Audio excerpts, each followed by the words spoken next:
As a Christian working woman, you have many roles, from your responsibility with family and friends to community and work. How do you connect all that you do with all that you are and still have your faith shine through? It's a challenge, but you are up to it. The She Works for Him podcast is the gathering place to empower Christian working women to live out their calling at work by connecting them to God, resources, and each other through powerful faith stories from other working sisters in Christ. Welcome to She Works for Him. You've tuned in to She Works for Him, where we connect Christian working women to God, resources, and one another. We are your hosts, Martha Brangenberg and Nadia Dixon. And, I was thinking about this whole idea about connecting Christian working women to resources. And I'm very excited about an event that's coming up that we have agreed to share the news with other people. So I want to share with you that there is an event that you are invited to in Orlando, Florida, June 23rd through 26th.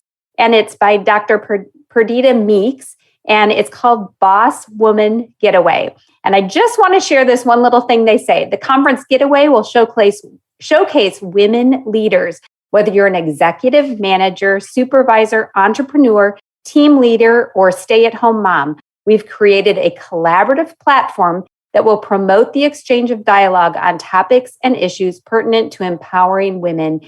And it goes on to share more about that. We'll have the link for this event in our show notes today, but I want to make sure that I share it because this is what we're all about, is lifting up what God's doing across the world and maybe even in your backyard in Orlando, Florida, but you could fly in, whatever. We'll have the links there. You can check it out for Christian working women in all stages of life to just really dig in and get some encouragement and some equipping.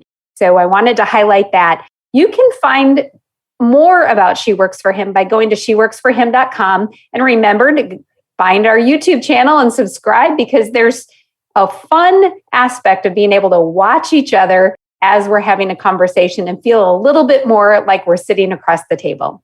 Nadia? Thank you, Martha. That sounds exciting. And who doesn't want to go to Orlando? I'm excited. You talked about the backyard of Orlando. I'm here in Charlotte, North Carolina, and I get to visit with someone today from my backyard. But let me give you a little bit of an introduction first and just encourage you. So maybe you're facing adversity. You're wondering how is everything going to fall into place in your personal and work life. Maybe you feel like you're in the hallway. Maybe a door has just closed and you're waiting for God to open another door. Well, today we're going to hear how God can take a myriad of experiences, resumes, workplace victories, and even tragedy and turn it around for His glory. Our guest today owns and operates a number of Chik-Fil-A franchise locations in the Charlotte area with her husband. And together they've journeyed not just in the workplace, but through tragedy. And in 2013, they overcame a family event. She's going to share about that today. But her heart's desire has been to heal and to guide others in their healing. So we know that you're going to be encouraged today. And I love her resolve. She is serving the enemy notice that his plan to destroy her and others through this type of pain, it's only given her purpose to make him pay. Well, Angela and her husband, Roland, they daily practice the integration of their faith with their work. And now they're even more excited about their marketplace position for the kingdom than they've ever been. So today, we're actually going to Concord. That's the backyard of Charlotte, North Carolina. Angela, welcome to She Works for Him. Thanks so much for the invitation. Thank you so much. I am truly honored that you all would select to hear our story and just let us pour into and encourage others. I'm excited. I'm excited about it. Before we get there and what it even looks like to connect your faith with your work, tell us first how you became a follower of Jesus. I am very fortunate and very blessed to have come from a family of faith. My parents, my grandparents, my extended family. But I was 7 when I asked the Lord into my heart. But I actually love how my mom tells the story because she says, I came out of my playroom. I told her that I felt like the Lord had touched me and that I wanted to ask Him into my heart. It was sweet. She was ironing outside my little toy room, and she just knelt down and led me to salvation. I wish that my life had taken that perfect course, but kind of like the Israelites, there were moments where I chose my own way. But I'm so grateful for the Lord's continued call back to his heart. It is amazing when we hear authentic stories like that, where you just, as a child, we don't think three-dimensionally yet. And yet we know without a shadow of a doubt that you were prompted in that moment to make a decision. That's right. I hope that that's an encouragement, even just in that conversation, as moms, as aunts, as friends and grandmas, that we continue to pray for the children around us, because we never know when their heart is going to get that soft point where the Lord really touches their life. So thanks for sharing that. So one of the things, Angela, that I have heard about you is that you were an educator before you were in business as a business owner. That's so right. Where along that journey did you understand that your work actually mattered to God? Yes, you're right. I began in the field of education, which was my major, fulfilled that for about 10 years. And then the Lord opened the opportunity for my husband and I to open our first Chik-Fil-A. And I knew my education always mattered to him. He deposited that desire when I was a young girl to be a teacher. And so I always felt like I tried to carry his heart into the classroom, because I always believed that he handpicked those students that were to be in my room, that wasn't by a chance or by a lottery, or it was because the Lord selected them, that what they had, I needed, and prayerfully what I had, they needed in return. So whether it was education or our Chik-Fil-A opportunity, where I knew beyond shadow of a doubt, there are so many miracles, to our even having the opportunity to have been selected, that our Chik-Fil-A was the Lord's when we started, and it remains his today. So let's camp on that just for a second, because God gave you a desire to be, I'm assuming, a teacher. Like, what level did you teach? What was your... Yes.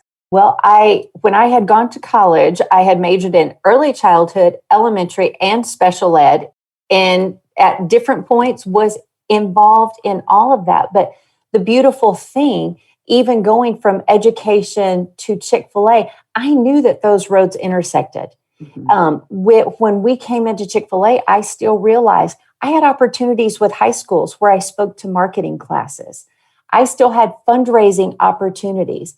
And we still had teams at Chik-Fil-A that needed trained and coached. So I do feel like all of those roads shared a lot of commonalities. Yeah, it is amazing how, our experience, God doesn't waste that.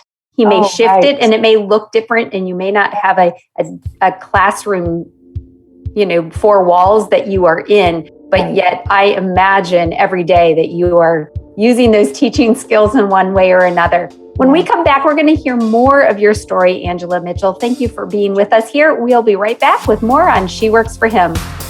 Did you know that God has a calling on your life? It's true. He's called you to bring Jesus to the world. For some, that may look like a pulpit or a foreign mission field, but for most of us, it looks like a construction site, a cubicle, a hospital, or a classroom. Wherever it is that you work, live, volunteer, and invest, that is your mission field. To learn more about integrating your faith into your work and retirement, check out our books, I Work for Him, She Works for Him, and I Retire for Him, by going to iworkforhim.com/bookstore. Welcome back to She Works for Him with your co-hosts, Nadia Dixon and Martha Brangenberg. We are here with Angela Mitchell today, and we're just getting started in your story, Angela. But one of the things I already see is how God has just woven a script in your life that you would have probably never written for yourself, but God is using every aspect of your life for His glory. And I can't wait to get into that a little bit more.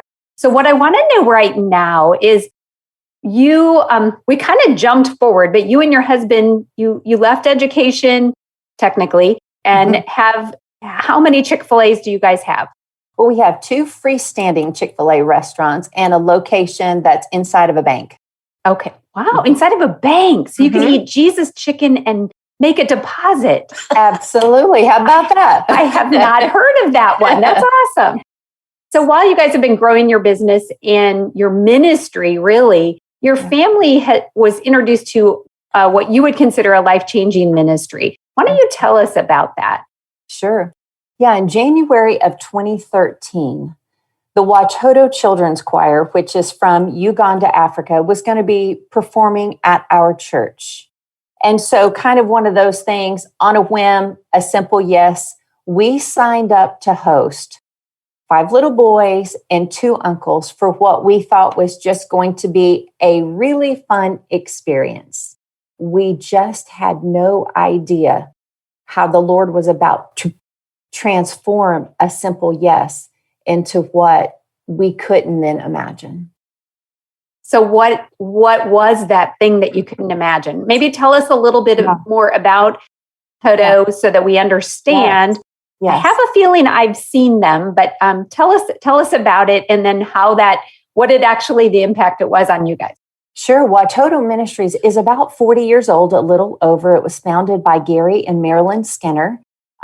They moved their family. They transferred to Uganda, where they did life, initially starting out rescuing orphans, abandoned children. They were brought to them, and that's how it began. Currently, the ministry does not just receive orphans, but they also bring in the widows. And the beautiful part of that ministry is maybe they bring them in, they teach them a skill, they begin to teach them about the Lord. And for 2 years, they're discipled into healing.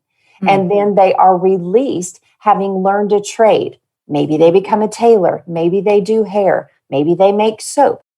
But then we equip them with the tools necessary, the knowledge necessary to then be able to care for their children. And so it started out multifaceted, but the choir that came, that's a lot of how Watoto does some of their fundraising opportunities. Is the choir travels around the world, not just to the States. And they probably have performed at many of your local churches, and you may have seen them before. So that's a little back history of that. So you inserted the pronoun we into there. So obviously you've become involved in that ministry. Yes. So what does that look like for you and your family? Yeah. So after hosting the Watoto Children's Choir, when they were about to leave, we were blessed because oftentimes families only get them for an evening. We were blessed because we got to host from a Sunday and didn't have to take the kids back to the church until a Tuesday. And so the Lord used that time to deposit deep seed in a very short period of time. And so when they left, we're all in tears. The kids didn't want to go to school. Our 3 sons were on the computer trying to figure out how we're going to get to Uganda. Our son Coleman began to realize they have a school of ministry, a gap year, that he began to talk to his youth pastor about. I think I'm going to look into Watoto 360, and maybe you could help me get to Uganda. So he thought if mom and dad said no, maybe youth pastor could help. So it became this joy of our family in ways that we couldn't understand, but it really showed us the significance of what seemed like a simple yes turned into something very different. So as we, began to move into that was in January of 2013. It was in April of 2013 that our family was faced with our tragedy, and that was the sudden homegoing of our son, Coleman. And he was dealing with some side effects from a medication that he was being given. He was weaned off incorrectly, and in doing so, took his life. A decision that he would have never made otherwise, except for the adverse effects of a medication on his young brain. So we, knowing his heart for Uganda and everything, we knew at that moment we really had a choice. We had a choice that we could pursue legacy and those things that would have eternal consequences, or we could pursue malpractice, which we felt justified in having done. But we knew in choosing malpractice the wounds of our heart would lay raw for a very long period of time because a court case would be 7 to 10 years and much involved with that. And so I can't tell you that decision was easy. It was fought. It was full of anger and tears and counsel as we sought for people to pour into us. But in the end, to wrap that part up, we allowed the Lord to be our vindicator. We laid down our right to justice, that the Lord would fight for us. And we began to pursue what would be legacy and what would bring honor to our son's name, and more importantly, to the Lord and how we were about to walk this out. Wow. And so tell me a little bit more about the power of the yes. You said yes. Yeah. I know Coleman was really excited about pursuing more and getting involved with Watoto. Where did all that lead? Yeah. I think the significance of our yes is rarely immediately realized. It may be immediately realized. It may be months later that we realize why we said yes to certain things. But I know in our healing journey, in the end of this month will be 9 years. It grieves me that I even say 9 years, but how the Lord has been so tender in revealing to our hearts, as if kind of peeling back the layers of an onion, ministering to our brokenness when he knew our hearts were then indeed ready. And so the benefit of our yes, as we can now reflect, the beautiful thing in showing God's goodness, we see that the Lord allowed Coleman from January until April, when he took new residence in heaven, that he left Coleman here for 4 months to begin to walk us into what would become our healing. And those things wouldn't have easily been received. And, for example, again, that yes, in year 5, as I was having a conversation with a girlfriend about our trips to Africa and our journey there and what this looked like, the Lord very clearly spoke to my heart and said, I didn't give Watoto to Coleman. I gave it to you. See, the Lord in his goodness knew the number of Coleman's days and what would and will not be fulfilled. But he knew that we would pick up that baton and run with legacy. And the Lord entrusted us to that.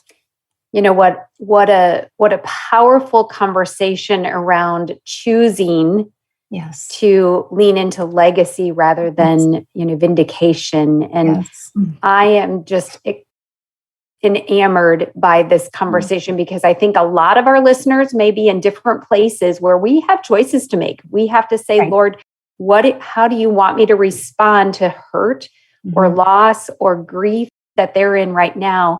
And I think that this is something that we don't talk about a lot. Laying aside our fleshly desire of revenge or whatever that might look like for somebody, and saying, Lord, I want to do what you want me to do. Yes. And so, Angela, we're going to talk more about that when we come back after break. And listeners, there's so much to this conversation. I just want to let you know it is going to end up being a 2-part conversation. So we are just really going to take the time to learn some things from the story that God's been writing in Angela and her family's life. We'll be right back with more from She Works for Him right after this break. As women, we like to share our special finds with others. That new little shop we just discovered or a favorite brand that is having a sale. Well, I have a special find for you. The Awaken Podcast Network is a collection of podcasts gathered onto a digital platform with you in mind. No more searching and wondering if the content is relevant. The work has already been done. Awaken Podcast Network even has smaller collections of podcasts focused on specific topics, including a collection called She Works for Him, dedicated to content for Christian working women. So go ahead, unlock God's purpose for your work, and check out awakenpodcastnetwork.com. Welcome back to She Works for Him, where today Natty and I are having the opportunity to talk with Angela Mitchell. And Angela, you have experienced some pretty hard experiences in life that I would not wish on anyone. but God's written a story through it that is so much bigger. And you acknowledge that. And the fact that you just shared with us how you as a family decided to allow God to write a legacy story rather than a revengeful story. And I want to take a minute here to kind of just bring this home a little bit to the listener as we continue to hear your story and how God is writing more and more chapters and using it in different ways. So let's pick it up here with, you were introduced to Watoto. Coleman really opened your eyes and kind of opened the door to that through his little journey with being so interested in them. Tell us more about how God used that in your lives and what continued to happen as it unfolded. Yeah. Again, you never understand the value of your yes. You never know those places where even in the midst of your greatest tragedy, you are going to find peace because you're trusting in him to guide the ship. I know that peace in the midst of such tragedy doesn't make sense, but isn't that God's economy? Peace in the midst of our storm, all of those things that he does promise. I've often heard it said, the greatest revenge we pay on hell is our endurance. And that became my the passion for me really through all of this. And it was that, enemy, you think you're going to take me out. Well, you may knock me down, but I'm coming back, because I was so angered that he thought he would get this on me. He didn't win. He wasn't going to win. And we were trusting in what we knew that the Lord was already doing. And because we settled before we got into these places that God was good. No, I didn't understand his ways, and there's much to that. But I settled before we got into this place that he's a good God. So I could pull on that character, although at that time, his word and my reality seemed to be on two different roads at that moment. But I knew I could still trust him as good, and because his character had already been settled. I just was listening this morning to the worship station 24/7, which is what I listen to on my phone when I'm in the shower in the morning. And the song this morning was the song Scars. And I'm thankful for the scars. Yes. And, when the wound is healing, it's really sore. It hurts. We're not grateful for it. But that scar reminds us of what God has done and how there's just so many pictures that go with that song. But I just thought of that as you were sharing, because, we don't want the wound. We don't invite that, but we're thankful for what God does in the process and where he's brought you to today. So give us just a little peek into what God did next, and then we'll unpack that more in our next episode with you. Yeah. So in 2014, we knew we experienced another absolutely God appointment moment that could have never happened except for the connection of a great friend to an opportunity for our home to be used in a movie, and which was never on the radar. But when we were still so fresh in grief, the fact that the Lord would even sidetrack us just for a little bit to give us an opportunity to explore this, whether it happened or not, that was all up to him. But to have just a little bright spot in our grief journey, again, we were willing to say yes for whatever the Lord might have in store. So tell the listeners what movie that is so that they'll be intrigued and want to hear more about it. Well, in 2014, we had the divine appointment moment of coming to meet Alex and Stephen Kendrick, who at that time were producers of Flywheel, Facing the Giants, Fireproof, and Courageous. And a common friend knew they were looking for a location to host their new movie. And so he felt the nudge of the Holy Spirit that he was to bring them to our home. And this was supposed to be about redemption. And that movie that they did choose to film in our home was The War Room. And we'll share more of that story in our next episode. Nadia, I want you to take a moment here to just thank Angela and our listeners. Yeah, well, Angela, thank you so much for sharing such a real and vulnerable story. And, I can't help but get emotional because I watched Angela, process that authentically. I saw you just be strong for people around you, even. And I just remember some of the moments that we shared as we, would connect at church. And so to hear you on this side of it, Angela, and what God has woven together and how you're telling the story, it's a miracle. And so I just thank you for being here. I'm excited about the next episode. I know that God is going to be glorified even more, and our listeners are going to be so encouraged for such a time as this. So thank you again for being with us today. Thank you for having me. Thank you. Thank you, Angela. And we'll be back with part 2. But you've been listening to She Works for Him with your co-hosts, Martha Brangenberg and Nadia Dixon. We're Christian working women helping other Christian working women to live out their calling at work as she works for Him. As Christian women, we have many roles. From daughter, sister, friend, wife, and mother to analyst, accountant, executive, or educator. Is it possible to balance our roles at work and home in a way that honors God? The answer is yes. And our new book, She Works for Him, will help show you how. Written to celebrate, encourage, and equip women in the workforce, She Works for Him discusses the diverse experiences of today's Christian working woman. Pick up a copy by going to iworkforhim.com/bookstore. You've been listening to the She Works for Him podcast with your hosts, Catherine Gates, Nadia Dixon, and Martha Brangenberg. Please like us on Facebook and subscribe on YouTube under She Works for Him. And to access any of the resources we mentioned on today's show, see the show notes at sheworksforhim.com. That's sheworks4him.com. This podcast was created to empower you to live out your calling at work so the world knows she works for Him.